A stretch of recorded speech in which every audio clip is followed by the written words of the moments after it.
Hi viewers, இன்றைக்கி வந்து நான் ஒரு முட்டை கிரேவி பண்ண போகிறேன். டெய்லி என்ன கிரேவி பண்ணுறது ஒரே திங்கிங்காக இருக்கும். காலையில் எழும்புனா மத்தியானம் என்ன பண்ணுறதுன்னு இந்த மாதிரி ஒரு வாட்டி முட்டை கிரேவி பண்ணி பாருங்கள். நான் ஃபஸ்ட்டு இப்போ எண்ணெய் வச்சுருக்கிறேன்.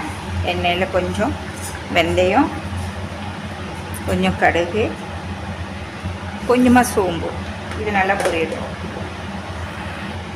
இதில் வந்து 3 பச்சை மிளகாய், ஒரு வெங்காயம் அரைச்சது, கொஞ்சமாக டேஸ்ட் உப்பு,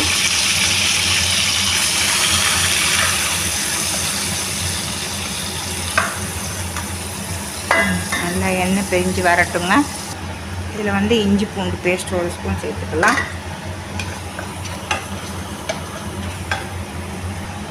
இது நல்ல பெரிய தக்காளி ஒன்று, இது மஞ்சள்தூள்,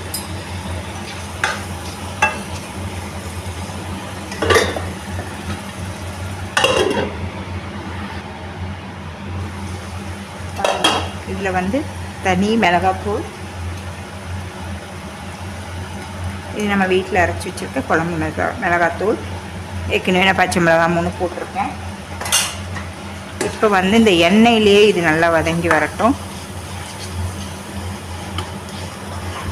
இது ரொம்ப நல்லாயிருக்கும். நம்ம சாதத்தில் போட்டு சாப்பிட்றதுக்கு என்ன குழம்பு பண்ணுறதுன்னு திங்க் பண்ணுறதை விட்டு இந்த மாதிரி ஒரு குழம்பு பண்ணி பாருங்கள். டேஸ்ட்டு அட்டகாசமாக இருக்கும். இன்னும் கொஞ்சம் நேரம் எண்ணெய் நல்லா பிரிஞ்சு வரட்டும்.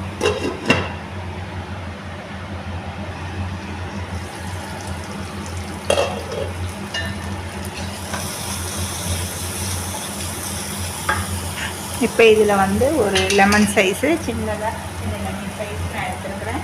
புளி, அந்த புளி கரைச்சலை இதை சேர்த்துக்கலாம். ஒரு வாட்டி நல்லா மிக்ஸ் பண்ணி விட்டுக்கலாம். இப்போ நான் வந்து இது ஒரு 5 முட்டைக்கு செய்யலான் இருக்கேன் கிரேவி. அதுக்கு தகுந்த மாதிரி நம்ம ரொம்பவும் கிரேவி வேண்டாம்.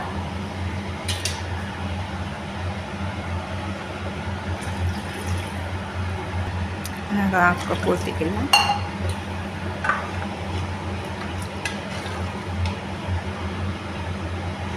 மூடி போட்டுடலாம். நல்லா எண்ணெய் பிரிஞ்சு வந்தோன்னே அதுக்கப்புறம் முட்டை சேர்த்துக்கலாம். ஓப்பன் பண்ணி பார்க்கலாம். கிரேவி திக்காயிடுச்சு பாருங்கள், கொஞ்சம் நல்லா திக்காயிடுச்சு. இப்போ வந்து இதில் நம்ம முட்டையை சேர்த்துக்கலாம். இப்படி ஆடாமல் ஒவ்வொரு இடத்துல இப்படி ஒன்றா சேர்த்து விடலாம். எண்ணெய் ஊற்றிடாதீங்க, எல்லாம் ஒன்றா மிக்ஸ் ஆகிரும். இது இப்படி தனியாக போட்டோம்னா நமக்கு தனியாக கிடைக்கும்.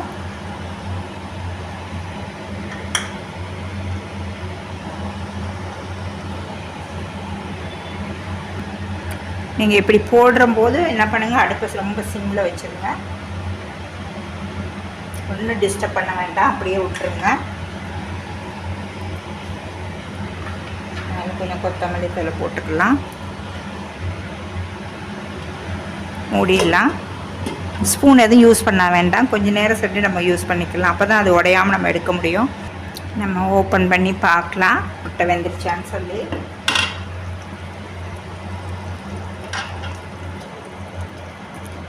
பாருங்கள், என்ன மாதிரி கரையாமல் வந்திருக்குன்னு சொல்லி. எல்லா முட்டையும் தனியாக இருக்குது. நம்ம போடும்போதே நம்ம மிக்ஸ் பண்ணாமல் அப்படியே தனியாக போட்டோம்னா, நான் போட்டது 5 பீஸும் 5 இருக்குது பாருங்கள் தனியாக. நீங்கள் இந்த மாதிரி செஞ்சு பாருங்கள். குழம்பு சூப்பர் டேஸ்ட் கிடைக்கும் உங்களுக்கு. வீடியோட எண்டுக்கு வந்தாச்சுங்க. தேங்க்ஸ் ஃபார் வாட்சிங். லைக் பண்ணுங்கள், ஷேர் பண்ணுங்கள், கீழே உள்ள பெல் பட்டனை ப்ரெஸ் பண்ணுங்கள். நெக்ஸ்ட் ஒரு வீடியோவில் உங்களை மீட் பண்ணுறேன்.